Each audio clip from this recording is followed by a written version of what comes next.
Chapter 13, Inventory Management. So here's the types of inventory. There's raw materials and purchase parts, work in process, finished goods inventories or merchandise, tools and supplies, maintenance and repairs inventory, and then goods in transit to warehouses or customers, sort of pipeline inventory. So there's two objectives of the inventory control.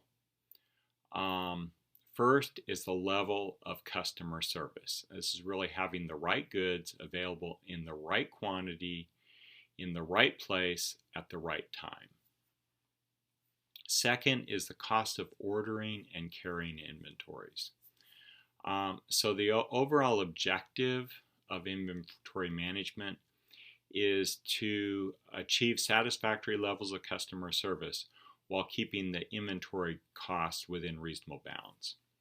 So you can have measures of performance, customer satisfaction, sort of the number and quantity of back orders, customer complaints, and you can also measure inventory turnover. So there's a couple of ways of counting your inventory. The first is a periodic system.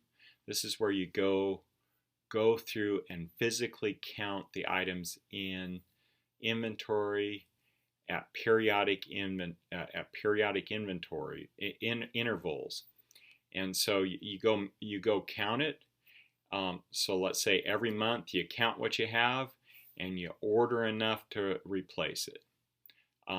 Another is the perpetual inventory system. So this keeps track of removals from the inventory continuously, and then when it gets to a certain level, you order. There's something that's cool called a two-bin system, where you have two containers of inventory.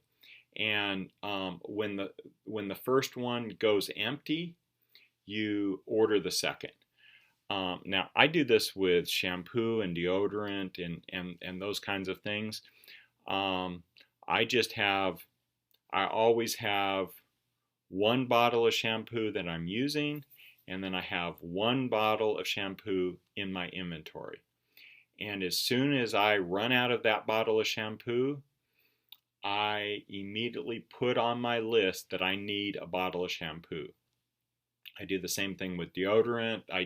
A lot of things, especially if it lasts, anywhere from a month to several months, I just have one in my inventory. That way, I never run out of shampoo or deodorant or soap or any of those kinds of things. And it's sort of a two-bin system. Even though I don't have bins, I just have, this is where I have all my inventory of soap and shampoo. And it's a two-bin system. Okay, inventory counting technologies. So universal product code is the barcode that's on products.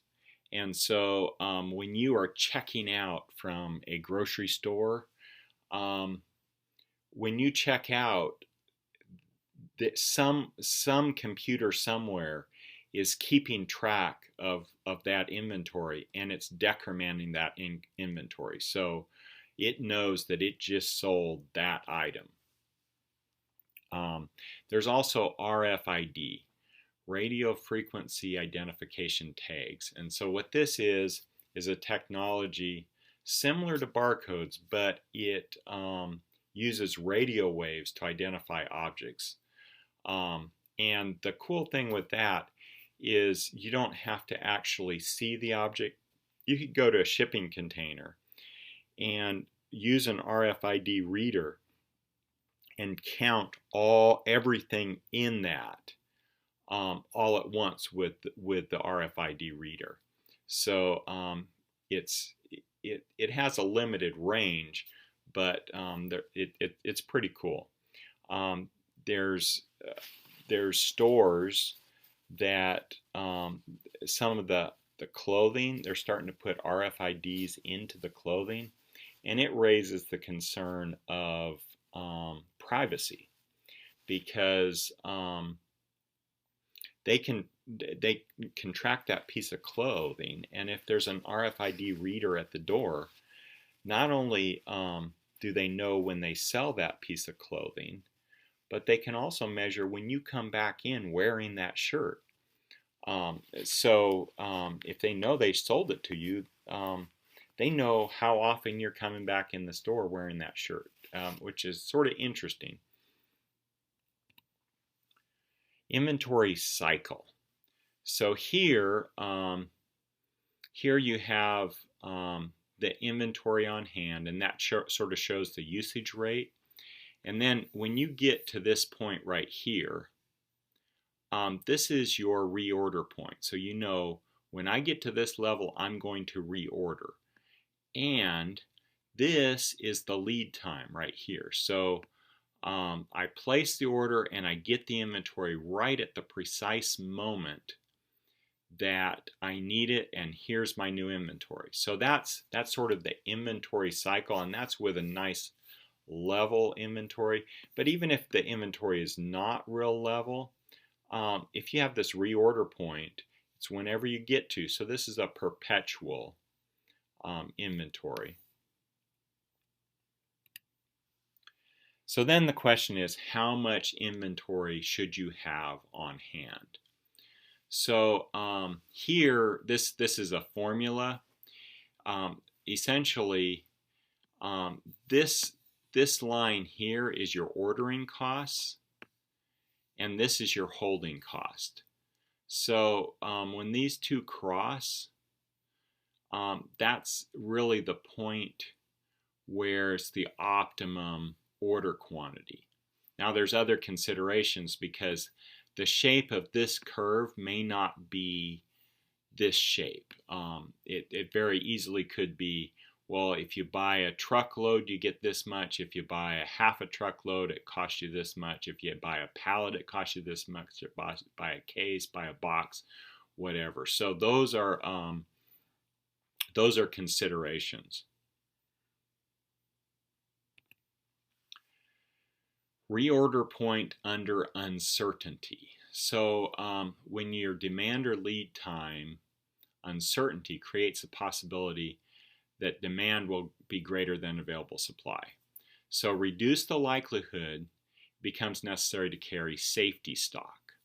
So safety stock is really stock that's held in excess of demand, expected demand, due to variable demand or variable lead time. So reorder point is expected demand during lead time and safety stock. So I talked about my 2-bin system, and I actually on deodorant, I sometimes will buy an extra deodorant, and the reason for that is the deodorant I like is only carried at certain stores, and so there's an uncertainty that I'll be able to find it when I need it. So sometimes I'll just go ahead and get 2, sort of as a safety stock. So here's graphically what the safety stock looks like. So here's your reorder point and your expected point here. And then this is the maximum probable demand during lead time is right here. And if this lead time is variable, you would take this maximum, and your safety stock might be more or might be less. But anyway, the concept is you would, if everything goes well, you would never drop below this safety stock line. So, summary. We talked about the types of inventory, the objectives of inventory control, inventory counting systems. There's periodic and perpetual. Inventory counting technologies, the UPC and the RFIDs, inventory a cycle, total cost minimization, and the reorder point.